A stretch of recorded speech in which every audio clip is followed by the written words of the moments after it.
Assalamualaikum warahmatullahi wabarakatuh. Alhamdulillahi rabbil alamin, wassalatu wassalamu ala asyrafil anbiya'i wal mursalin nabiyina Muhammadin wa ala alihi wa sahbihi wa man tabi'ahum bi ihsan ila yaumiddin, amma ba'd. Allahumma 'allimna ma yanfa'una wanfa'na bima 'allamtana warzuqna 'ilman yanfa'una, Allahumma amin.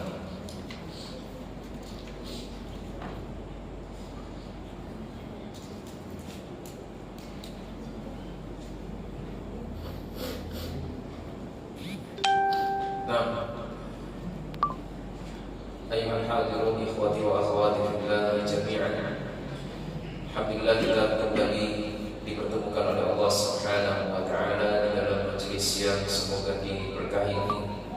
Semoga Allah Subhanahu wa taala senantiasa memberikan kepada kita melalui majelis ini rahmatnya dan menurunkan kepada hati kita masing-masing ketenangan dan mengutus para malaikatnya yang mendoakan kita dengan ampunan dan rahmat dan menguji-uji kita di dalam di hadapan para malaikatnya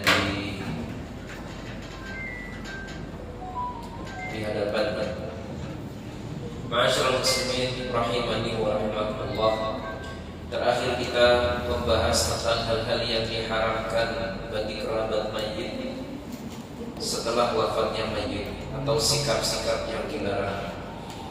Dan sudah kita sebutkan sebagian. Yang pertama adalah niyahah atau meratap atau mengeraskan suara dengan tangisan, teriakan, ratapan sebagai reaksi kesedihan atas wafatnya mayit. Ini dilarang sebagaimana sabda Nabi sallallahu alaihi wasallam, arba'un fi ummati min amril jahiliyah la yakununahunna al-fakhru fil ahsab wa ta'nu fil ansab wal istisqa'i bil nujumi wan niyahah.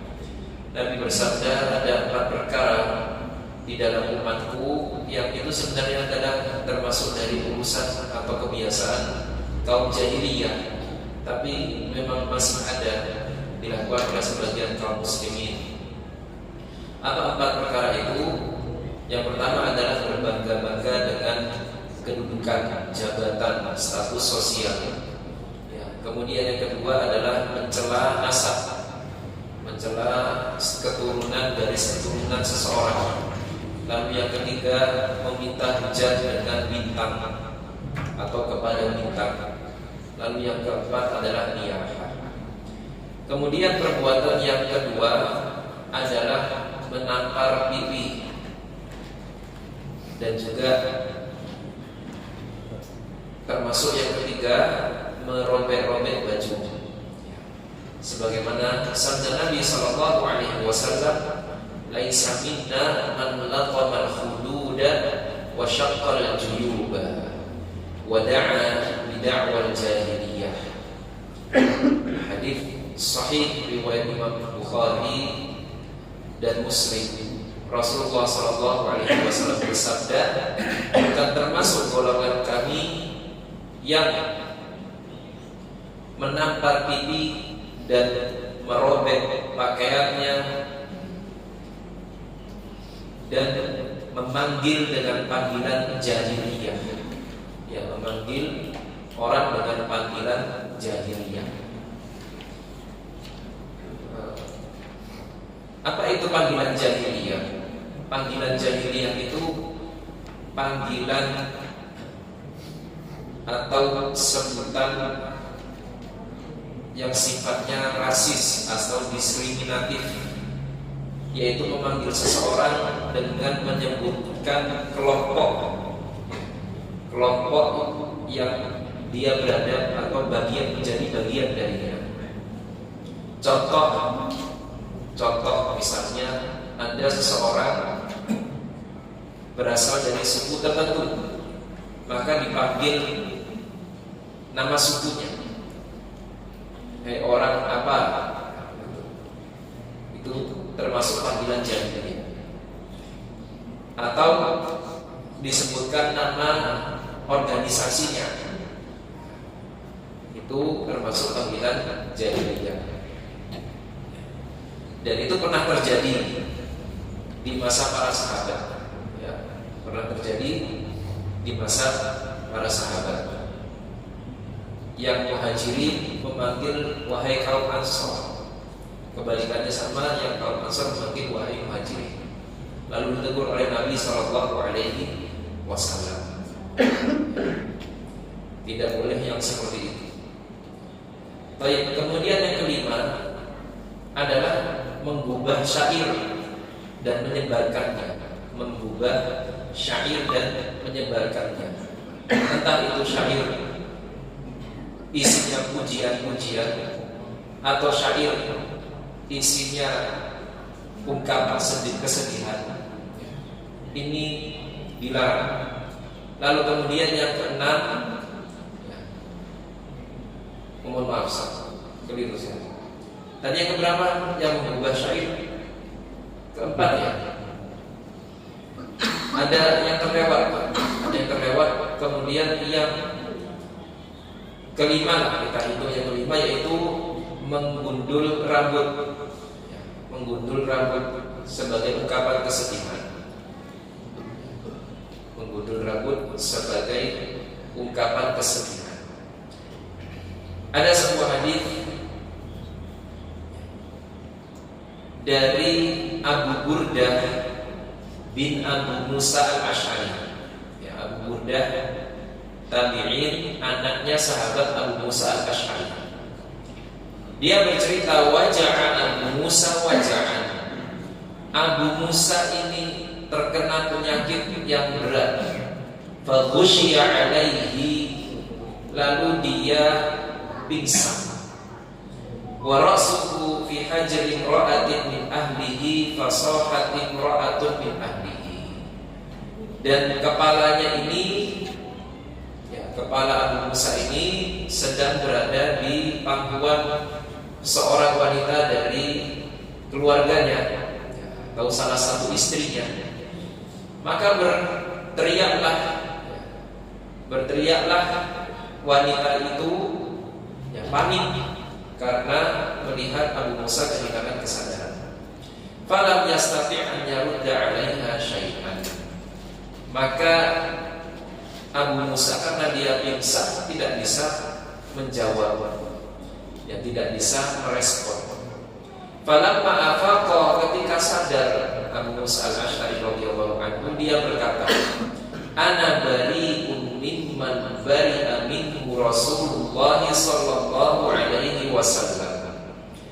Saya berlepas diri dari orang yang Rasulullah sallallahu alaihi wasallam berlepas diri darinya. Inna Rasulullah sallallahu alaihi wasallam bari'un minas saliqah wal haliqah wasyaqah. Jadi disebut ada tiga sifat. Sesungguhnya Rasulullah sallallahu alaihi wasallam berlepas diri, dan ungkapan berlepas diri dari Rasulullah itu berarti ancaman, menunjukkan keharaman sifat yang disebutkan setelahnya. Yang pertama adalah as-saliqah.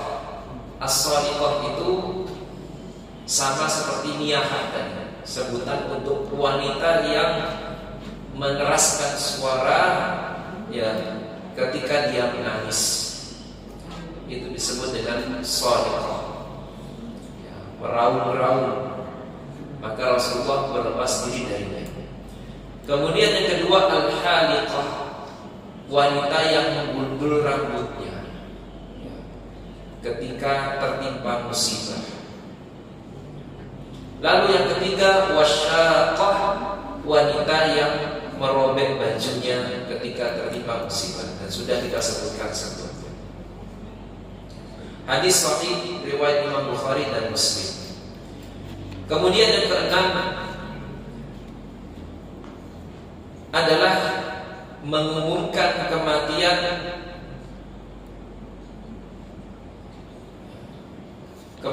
mayit di menara-menara atau di tempat-tempat keramaian. Dan ini berdasarkan hadis dari sahabat Hudzaifah ibnul Yaman radhiyallahu anhu, bahwasanya dia berwasiat kepada keluarganya atau orang yang ada di sekitarnya. Dia mengatakan, "Idza mittu fala tu'dhinu bi ahada."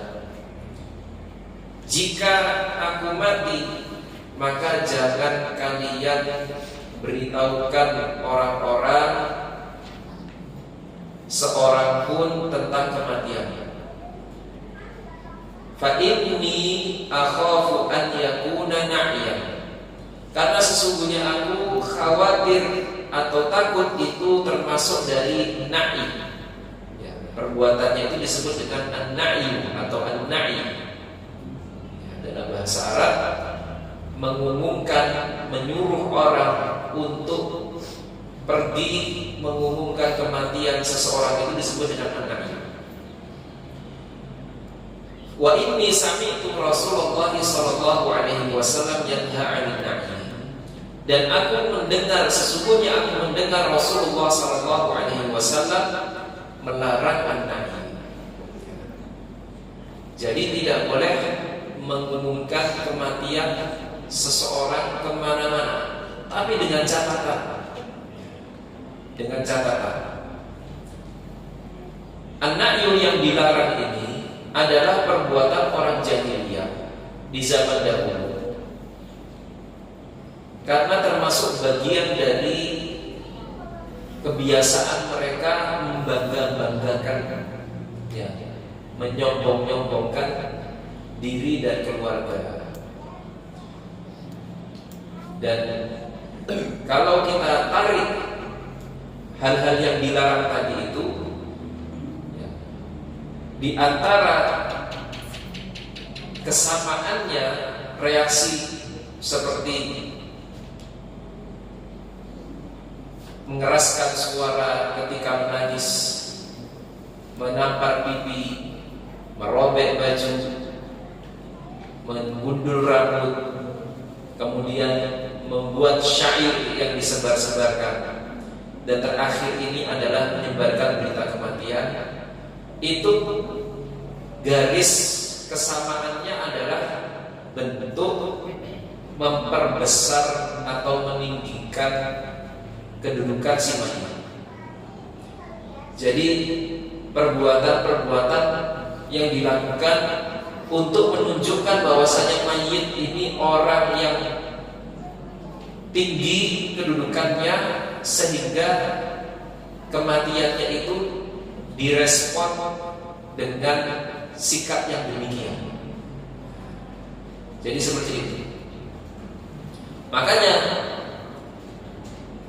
dan sempat saya singgung di pertemuan terakhir, di sebagian masyarakat kafir di dunia modern ini masih ada pekerjaan, ya, pekerjaan meratapi mayit.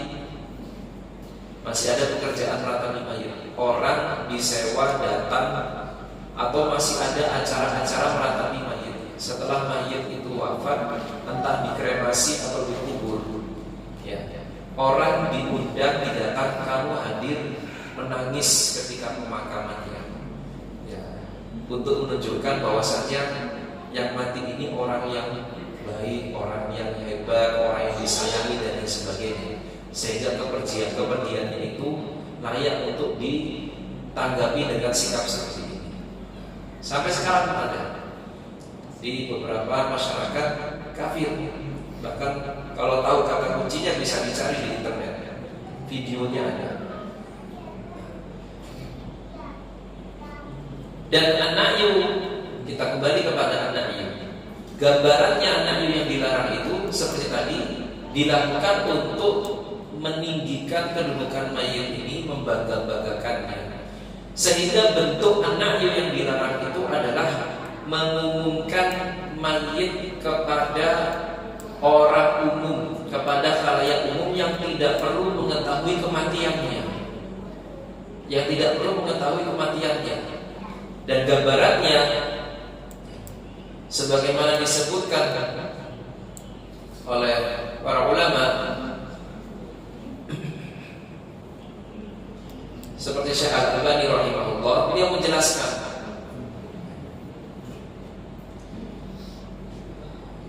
bahwasanya Imam Al-Bukhari rahimahullah menyebutkan hadis larangan tentang na'yu itu dengan judul babur rajuli yan'a ila ahbil mayyit bi nafsi. Bab seseorang yang mengumumkan kematian ahli mayyit itu atas inisiatifnya, bukan diminta oleh ahli mayyit. Atas inisiatifnya, bukan diminta oleh keluarga si mayyit. Orang, misalnya kita kenal ada orang meninggal, lalu kemudian keluarga tidak meminta kita beritahukan. Dan ini boleh. Maka Syekh Al-Albani menjelaskan wa faidatu hadhihi tarjamah al-isyaratu ila anna na'ya laisa mamnu'an kullahu. Dan faidah dari judul yang diberikan oleh Imam Al-Bukhari itu menunjukkan an-na'yu mengumumkan kematian itu tidak semuanya dilarang. Wa innama naha amma aw nuhiya amma kana ahlul jahiliyah yasna'una. Hanya yang dilarang itu adalah apa yang biasa dilakukan oleh orang jahiliyah. Bagaimana perilakunya orang jahiliyah? Fakanu yusiluna man yu'linu bi khabari mautil mayyiti ala abwabid duwali wal aswad. Orang jahiliyah dahulu itu kalau ada keluarganya meninggal, dia minta satu orang, entah dibayar atau tidak dibayar, kamu pergi umumkan kematiannya fulan. Pergi orang ini, maka mengetuk satu persatu pintu atau mendatangi rumah-rumah. Fulan bin fulan sudah meninggal, fulan bin fulan sudah meninggal, dan juga ke pasar-pasar. Sehingga orang yang tidak perlu tahu juga mendengar. Yang mendengar itu mungkin juga bertanya-tanya siapa. Tapi begitu dengan hebohnya berita itu akan ada kesan, oh ini yang meninggal pasti orang besar. Dan ini yang dilarang.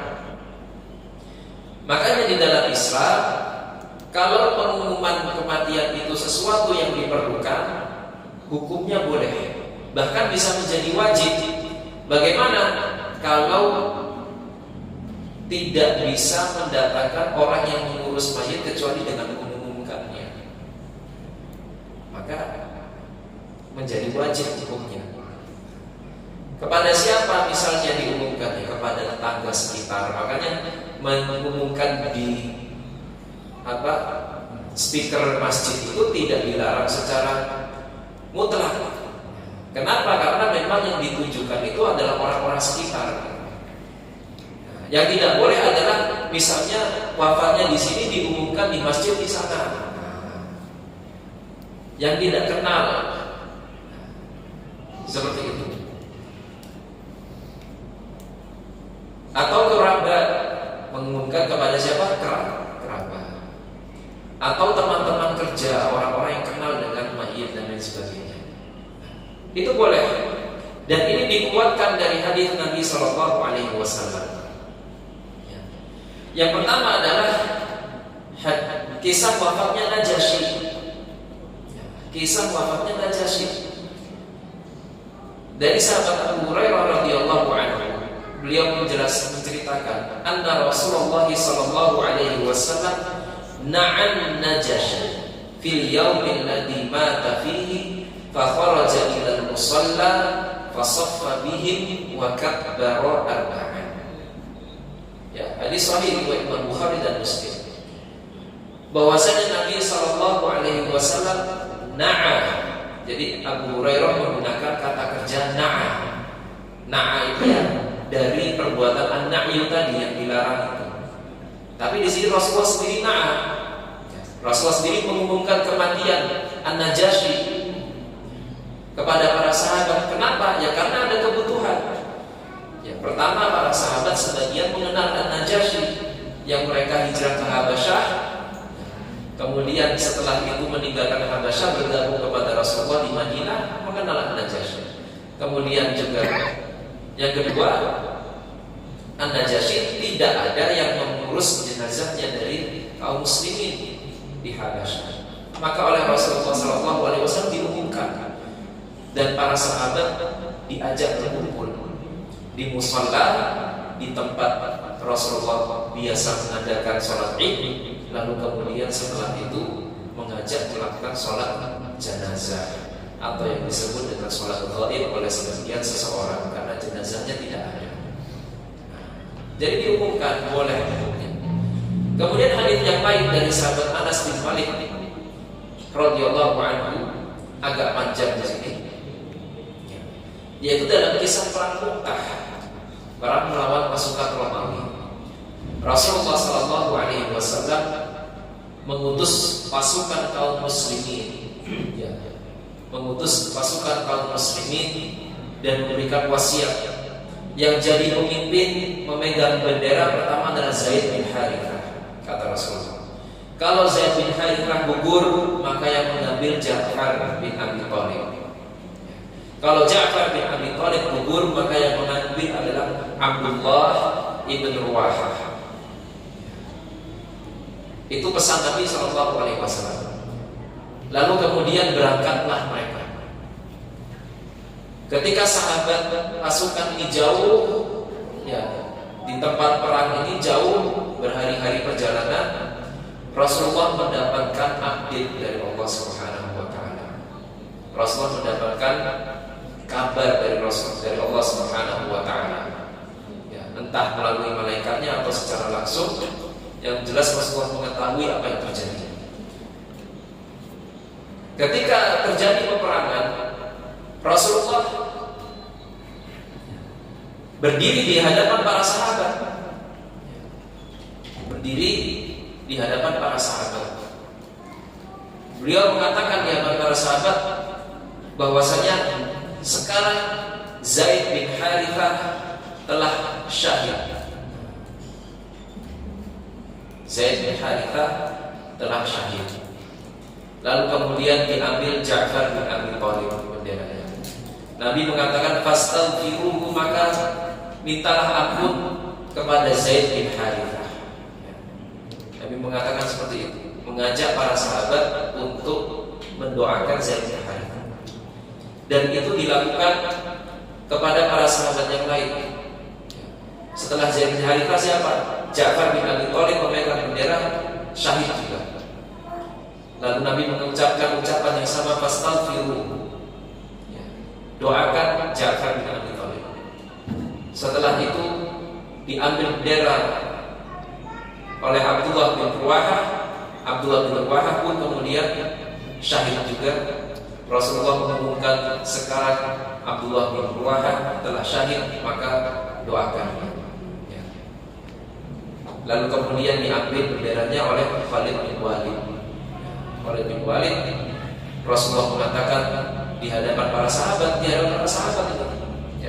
Padahal Rasulullah jauh posisinya. Tsumma akhadha liwa Khalid bin Walid wa lam yakun minal umara. Kemudian benderanya sekarang diambil Khalid bin Walid, padahal dia bukan bagian dari pemimpin yang ditunjuk oleh Rasulullah SAW, tapi dia menunjuk dirinya sendiri sebagai pemimpin, karena darurat. Lalu kemudian Rasulullah SAW berdoa, Allahumma huwa sayfun min suyufika fansurhu. Ya Allah, sesungguhnya dia itu pedang dari pedang-pedangmu, maka tolonglah, bantulah dia, yaitu Khalid bin Walid. Maka sejak saat itu Khalid bin Walid dikenal dengan sebutan Saifullah, pedangnya Allah. Nah, di situ kita ambil bagaimana Rasulullah SAW mengumumkan kematian 3 orang sahabat ini di hadapan para sahabat yang lain. Kemudian dalam hadis yang lain Rasulullah SAW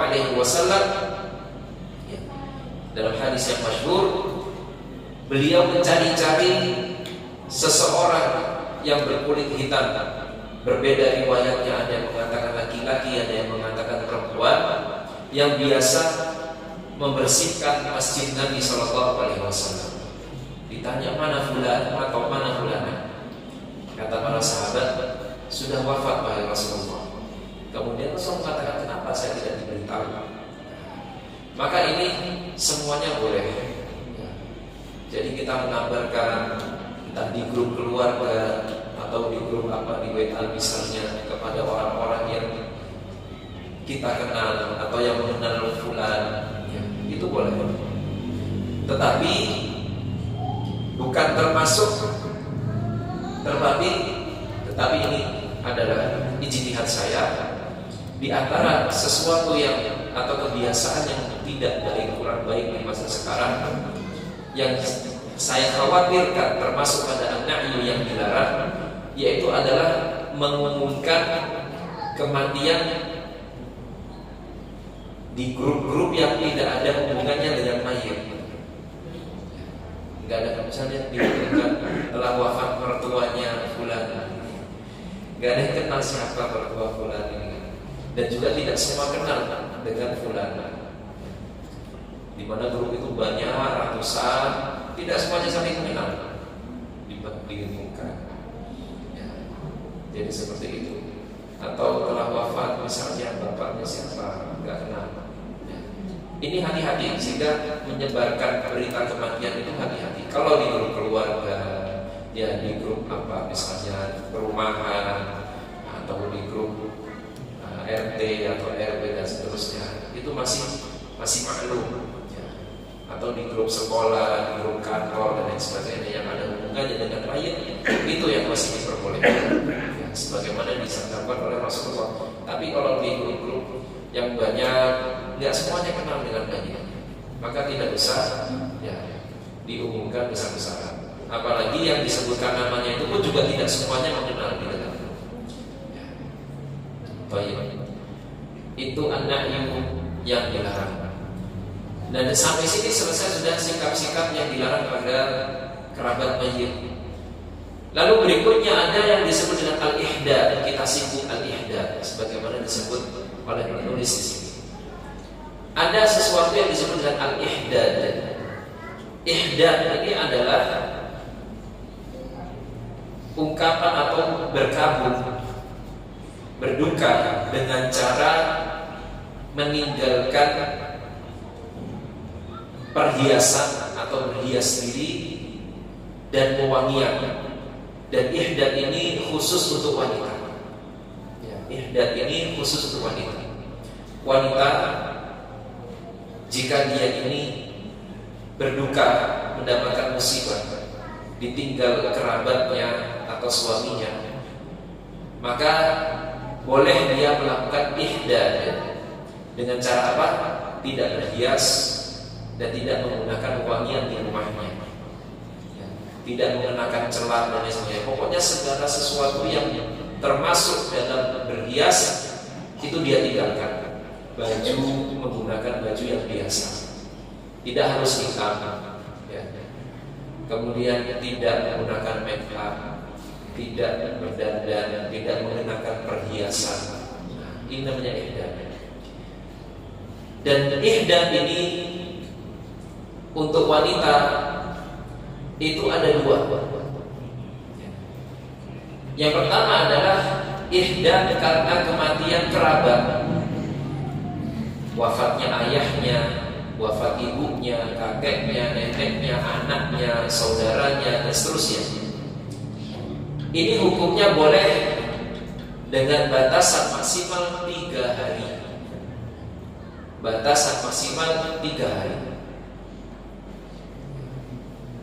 Ini ihdad sekali lagi untuk siapa? Kerabat.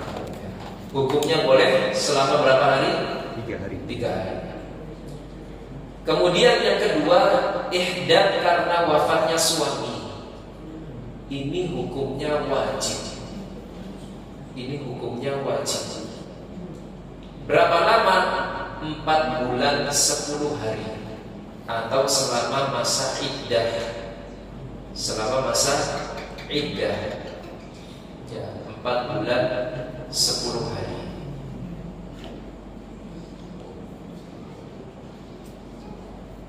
kecuali jika dia hamil. Ini saya tambahin, kecuali jika dia hamil dan melahirkan sebelum 4 bulan 10 hari, maka selesai.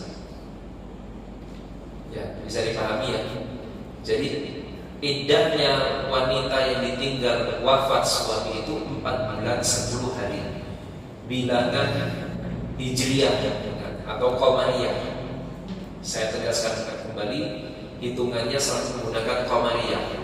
Ya, Sya'ban, Ramadan, Syawal dan seterusnya. Jadi tidak menggunakan Januari, Februari dan seterusnya. Tetapi jika wanita itu ditinggal wafat dalam keadaan hamil, maka iddahnya mana yang lebih cepat? Maka iddahnya adalah hamilnya. Ya. Iddahnya adalah hamilnya. Meskipun lebih lama dari 4 bulan 10 hari, tetapi iddahnya hanya 4 bulan 10 hari. Ya. Baik. Ya, karena tidak boleh menikah dalam keadaan hamil. Jadi misalnya kita ambil contoh skenario, wanita hamil, wafat suaminya, sudah hamil besar, seminggu kemudian lahir. Maka begitu dia melahirkan, seminggu kemudian itu boleh menikah, meskipun dalam keadaan nifas. Ya, boleh menikah. Baik. Nah, maka berarti juga masa ihdahnya kalau dia menikah. Kalau dia menikah, masa ihdahnya sudah selesai, karena dia sudah menjadi milik suami baru. Ya. Dan tidak etis laki wanita berkabung ketika sudah menjadi istri orang lain. Ya, tidak etis.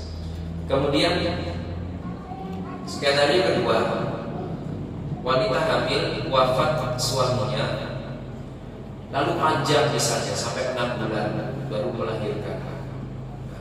Maka masa iddahnya itu 4 bulan 10 hari. Masa berkabungnya 4 bulan 10 hari. Setelah itu dia tetap menjalankan masa iddah. Ya. Menjalankan masa iddah, karena masa iddahnya wanita hamil itu sampai melahirkan. Ya. Baik. Ini berdasarkan hadis Ummu Atiyah. Hadis Ummu Atiyah radhiyallahu anha, bahwasanya Rasulullah sallallahu alaihi wasallam bersabda, "La tuhiddu imra'atun 'ala mayyitin fawqa thalathin." Kata Nabi sallallahu alaihi wasallam, tidak boleh berihdad seorang wanita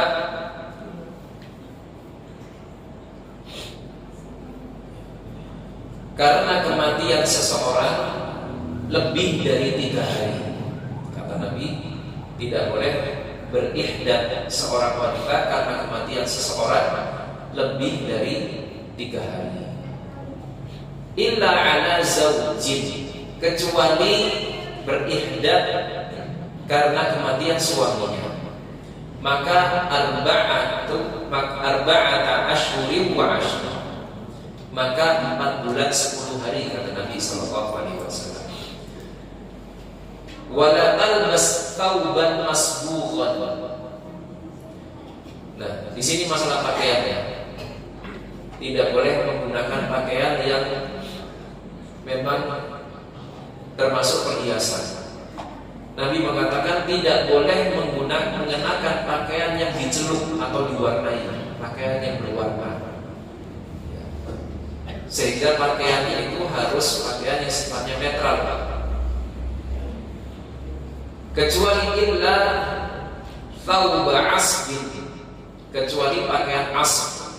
Dan ini pengecualian di mana beliau menjelaskan, para ulama menjelaskan pakaian asb itu adalah pakaian yang berasal dari Yaman, yang memang bahannya itu sudah diwarnai, benangnya itu sudah diwarnai. Ya. Jadi benangnya sudah dicelup terlebih dahulu, baru kemudian dijadikan pakaian kain. Jadi yang ini diperbolehkan oleh Rasulullah SAW, tetapi pakaian yang dia itu ditambahi sudah jadi lalu kemudian dicelup, itu yang dilarang. Kemudian kata Nabi, wala taktahil, tidak boleh mengenakan celak karena itu berhias. Wala tamassu tiban, dan tidak boleh menyentuh wewangian. Ya. Illa idza tahurat, kecuali jika dia telah bersuci dari haid atau nifas.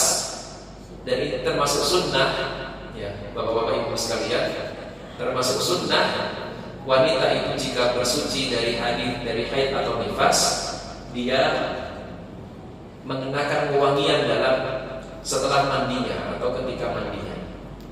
Kata Nabi, illa idza tahurat nubdatan min qusnin aw adfar, kecuali jika dia itu bersuci dari haid atau nifas, boleh mengenakan sedikit atau menyentuh sedikit dari al-qus atau adfar. Ini adalah macam wangian yang cara penggunaannya dengan dibakar, jadi wangian yang dari asap. Para ulama menjelaskan al-qusnu dan adfar ini pun sebenarnya tidak termasuk dalam kategori parfum atau wangian, karena wanginya itu lemah dan memang digunakan sebenarnya bukan untuk wangian yang untuk menarik laki-laki, bukan, tetapi untuk menutupi bau bekas haid, darah haid dan nifas. Baik, kata Nabi SAW seperti itu. Kemudian setelah itu dalam hadis yang lain disebutkan datang seseorang mengeluhkan putrinya, putrinya ditinggal mati suaminya, lalu kemudian minta izin, wahai Rasulullah, anak saya mati suaminya, washtaqat ainaha, dan dia mengeluhkan ada sakit di matanya. Afatat tahil, apakah dia boleh mengenakan celak? Kata Nabi SAW, tidak boleh. Tidak boleh, karena dia dalam masa apa? Cari obat yang lain. Jadi itu. Baik, ini terkait tentang iddah berkabung. Maka berbuka dengan cara ini itu diperbolehkan. Baik. Sekarang kita masuk kepada memandikan mayat. Nah, sebelum kita masuk ke memandikan mayat, apakah ada yang ingin ditanyakan? Waktunya sudah habis sampai jam berapa?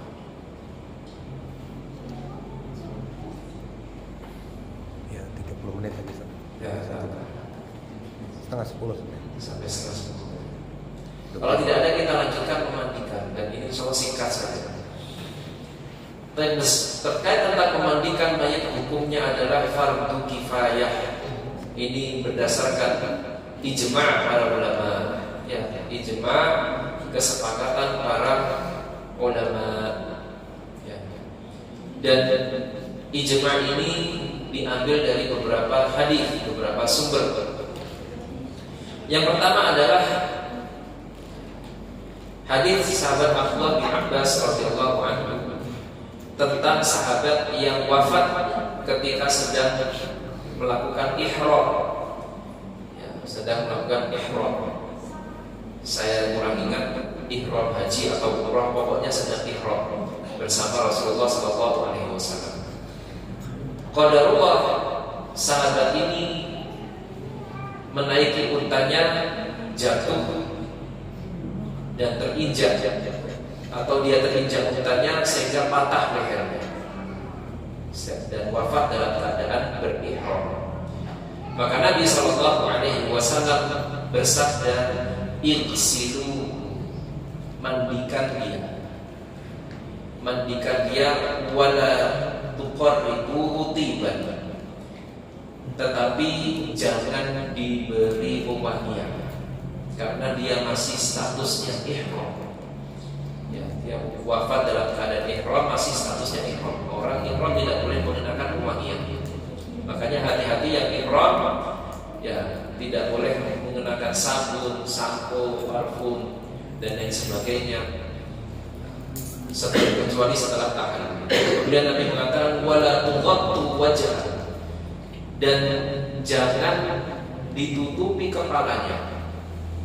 Jadi dia dimakamkan dengan kain ihramnya, hanya menutupi badannya saja. Kepalanya tetap terbuka, karena orang berihram laki-laki tidak boleh mengenakan penutup kepala. Ya, tidak boleh mengenakan kopiah, surban dan lain sebagainya. Fa innahu yub'atsu yulabbi, kata Nabi, karena nanti dia dibangkitkan dalam keadaan masih bertalbiyah. Nah, berarti ini ihram haji, dia bertalbiyah. Kemudian hadis yang kedua, jadi beberapa dasarnya. Hadis tentang pengurusan jenazah putri Nabi Shallallahu Alaihi Wasallam Zainab radhiyallahu anha, sebagaimana diriwayatkan oleh Ummu Atiyah. Ummu Atiyah yang tadi kita sebutkan. Ummu Atiyah menceritakan dakhala alaina Nabi sallallahu alaihi wasallam wa nahnu nafsilu banatahu. Nabi mendatangi kami sedangkan kami sedang memandikan putri beliau, sudah wafat, sedang dalam proses dimandikan. Maka Nabi pun bersabda, "Ihsilnaha thalathan aw khamsan aw akthar." Dalam riwayat yang lain ada tambahan aw sab'an aw akthar. Mandikan dia 3 kali atau 5 kali. Dalam riwayat yang disebutkan atau 7 kali atau lebih banyak dari itu. Artinya tidak ada batasan, selama tidak berlebihan, selama diperlukan. Au aktsara min dzalika in ra'aytunna dzalika bima'in wa sidrin. Atau lebih banyak dari itu jika kalian memandang memang itu diperlukan, dengan air yang dicampur dengan sidr atau bidara. Wa ja'alna fil akhirati kafura aw syai'an min kafur. Dan jadikan di bilasan yang terakhir itu ada campuran kafur. Kafur atau kamfer. Kafur barus atau kamfer. Itu sudah dikenal di masa Nabi sallallahu alaihi wasallam. Tentu ini kamfer yang asli, yang dari pohon, bukan kamfer yang itu dari naftalin yang sekarang biasa dijual di toko-toko yang bulat-bulat itu. Jadi itu berbeda. Kemudian Nabi mengatakan, "Faida faragtunna fadinnani." Dan jika kalian sudah selesai maka panggillah aku. Fafaragna, falamma faragna adanna. Maka ketika kami sudah selesai kami memanggil beliau. Fa'alqa ilaina hafwatan. Maka beliau pun melemparkan kepada kami sehelai kain. Hafwatan atau selendang.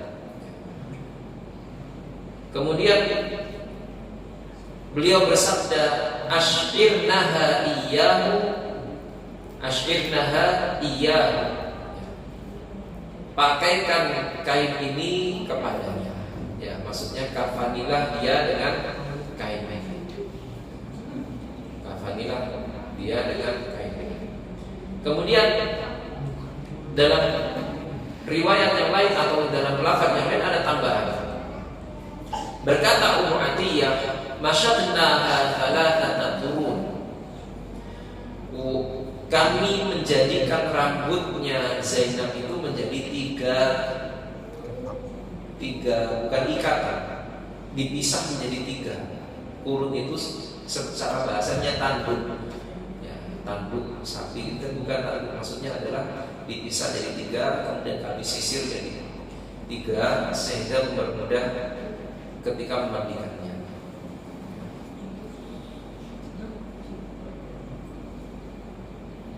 Kemudian dalam riwayat yang lain Rasulullah sallallahu alaihi wasallam mengatakan ihsilnaha witron.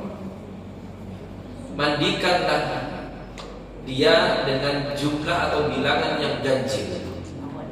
Dan Rasulullah juga mengatakan ibda'u bimayaminiha wa mawadhi'il wudu'i minha. Mulailah dengan bagian kanannya dan tempat-tempat wudu darinya. Tangan, wajah, tangan, kepala, kaki. Hadis tadi semuanya diriwayatkan oleh Imam Bukhari, Muslim dan Sahih. Sehingga kalau disingkat ya, tata cara memandikan mayit itu ya, secara singkat, yang pertama adalah membersihkan mayit dari segala kotoran. Jadi kalau ada kotoran, itu dulu yang menjadi fokus. Sehingga para ulama menganjurkan ya, untuk mengurut perut mayit dengan lembut sambil diangkatkan kepalanya ya, dengan lembut. Dengan lembut itu artinya karena memang ada sebagian orang ini, dan biasanya orang yang memang profesinya memandikan mayit agar dia banyak memandikan mayit cepat-cepat, gerakannya sangat kasar. Jadi diangkatkan dengan lembut, ditekan sampai keluar bawahnya. Nanti itu dahulu yang dicuci. Setelah tidak ada kotoran yang keluar, lalu kemudian dibersihkan sudah farjinya, yang di depan maupun belakang ditutup dengan penutup, entah itu kapas, entah itu kain dengan apa.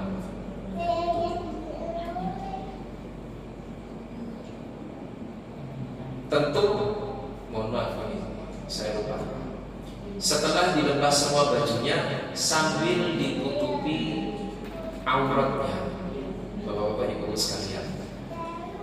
Dan aurat laki-laki dan perempuan menurut jumhur ulama di hadapan laki-laki atau perempuan yang lainnya adalah di antara pusar dan lutut.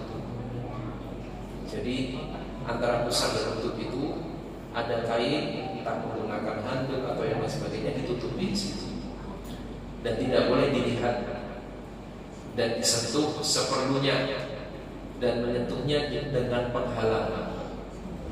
Ya, menyentuhnya dengan penghalang.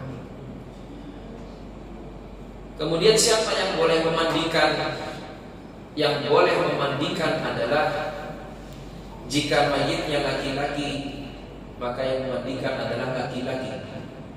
Dan jika mayitnya perempuan, yang memandikan adalah perempuan. Dan ini berdasarkan kesepakatan seluruh ulama. Berdasarkan kesepakatan seluruh ulama, kecuali suami dan istri. Suami dan istri, sebagaimana dilakukan oleh sebagian sahabat, dan sebagaimana sabda Nabi Sallallahu Alaihi Wasallam kepada Ibunda Aisyah, yang artinya seandainya engkau mati sebelum akan aku mandikan. Dan perbuatan sahabat Ali yang memandikan Fatimah radhiyallahu anha, dan perbuatan Asma binti Umais, istri Abu Bakar As-Siddiq, yang memandikan Abu Bakar As-Siddiq setelah Abu Bakar As-Siddiq wafat. Dan ini tidak ada khilaf di situ, tidak ada perselisihan di situ. Yang menjadi masalah adalah bagaimana jika seorang laki-laki wafat dan tidak ada laki-laki yang lain, perempuan semua di sekitarnya. Kebalikannya, seorang perempuan wafat dan tidak ada perempuan yang lain, semuanya laki-laki semua. Dan tidak ada suami atau istrinya. Maka di sini terjadi khilaf di antara para ulama. Pendapat jumhur, yaitu pendapat Imam Malik dan Imam Syafi'i dan Imam Abu Hanifah, mereka mengatakan kalau seperti ini keadaannya, maka yang harus dilakukan adalah mayit itu ditayamumkan, tidak boleh dimandikan. Kenapa? Karena syarat memandikan mayit itu adalah satu, harus sejenis kecuali suami dan istri. Dan ini tidak ada syaratnya, maka gugur kewajiban memandikan, pindah kepada tayamum. Tetapi pendapat Imam Ahmad rahimahullah, beliau mengatakan kalau seperti itu keadaannya, maka yang dilakukan adalah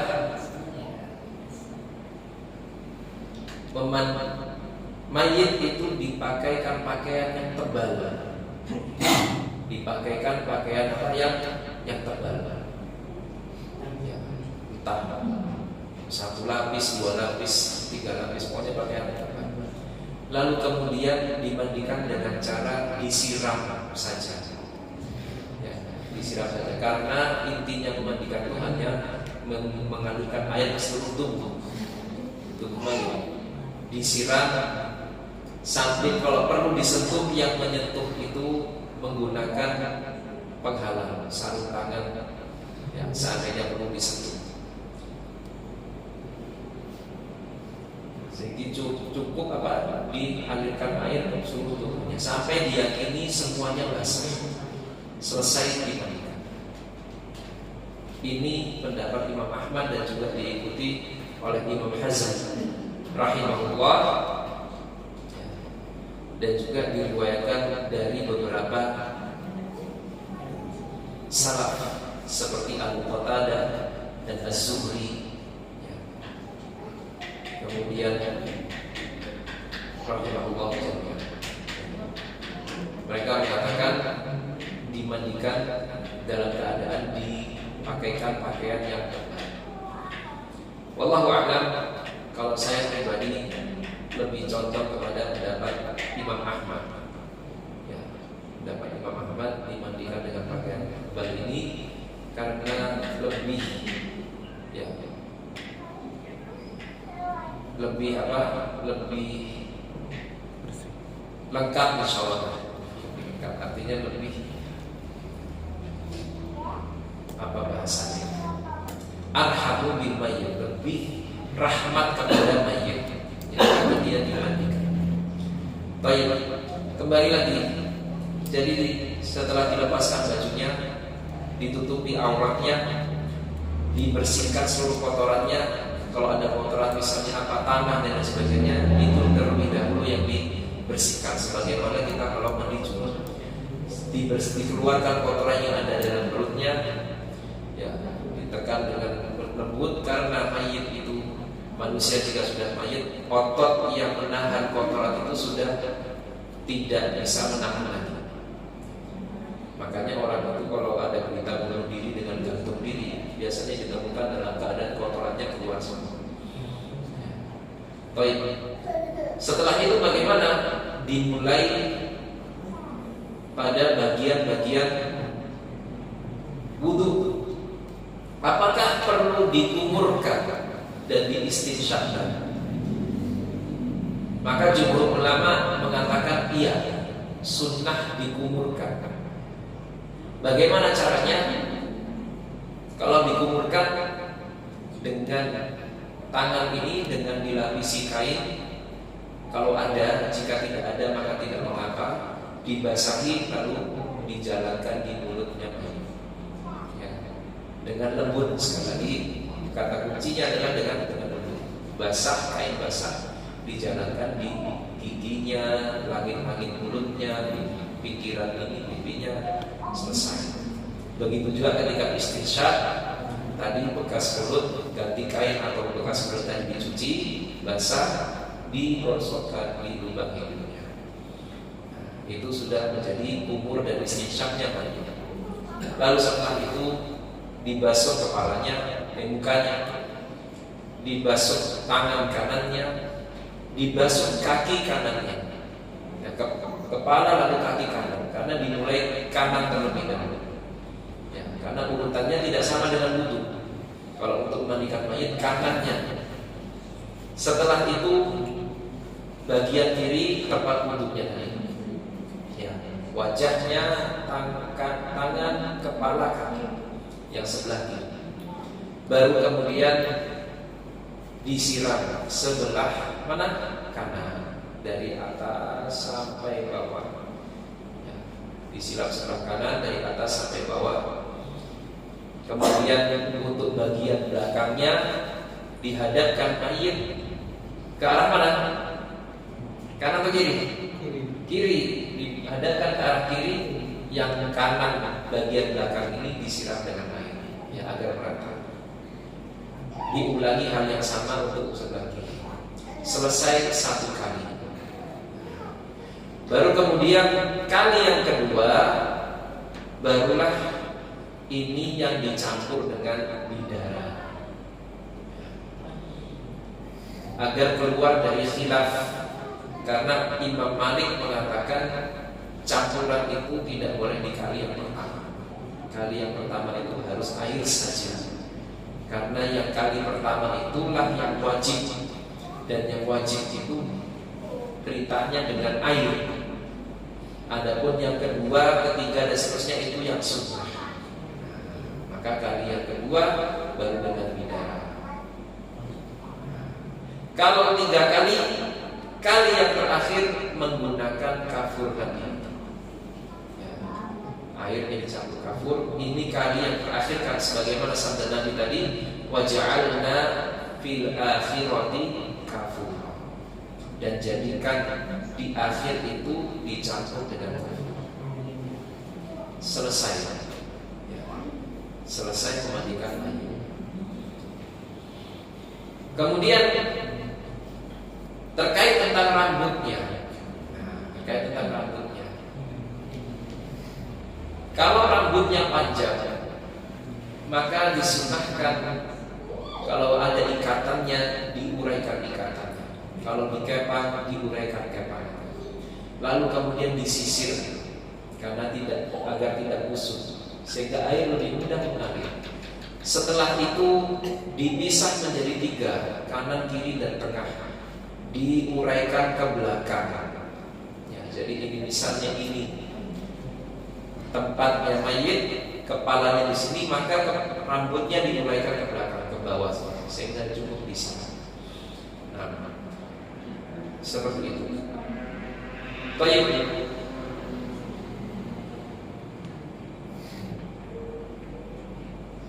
Sampai sini selesai sudah ya, tata cara memandikan mayit yang minimal, yang sah. Masih ada pembahasan tambahan-tambahan, insya Allah kita bahas di pertemuan berikutnya. Ada pertanyaan mungkin yang ingin ditanyakan terkait yang sudah kita bahas? Kalau tidak ada maka kita sudahi, ya, sudah cukup larut malam.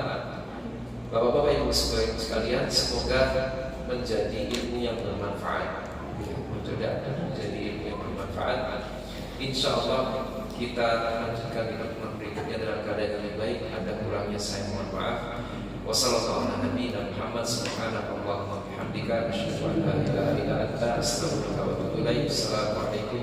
wabarakatuh.